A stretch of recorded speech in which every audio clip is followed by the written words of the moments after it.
மற்றவர்களின் நம்பிக்கையை சம்பாதியுங்கள். இதுதான் இன்றைக்கான டாபிக்.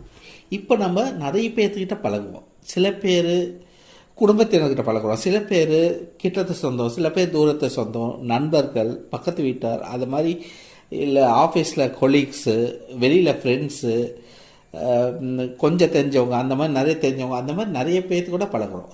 அவங்களோட நம்பிக்கையை சம்பாதியுங்கள். நீங்கள் எது நம்பி சொன்னாலும் உங்களை நம்பக்கூடிய ஆளாக அவங்க நினைக்கணும். அவங்க நம்பிக்கையை சம்பாதிச்சிங்கன்னா நீங்கள் அவங்கக்கிட்ட நல்ல பேர் வாங்கலாம். எத்தனையோ விஷயத்தை சம்பாதிக்கிறோம், காசு தவிர அது நல்ல விஷயங்களை சம்பாதிக்கிறோம், புண்ணியம் சம்பாதிக்கிறோம். அந்த மாதிரி நம்பிக்கையை சம்பாதியுங்கள். நம்பிக்கையை சம்பாதிச்சா உங்கள் மேலே இருக்கிற அபிப்பிராயம் நல்லத்தனமாக இருக்கும். அவங்க உங்களை நம்பி ஹெல்ப் கேட்பாங்க.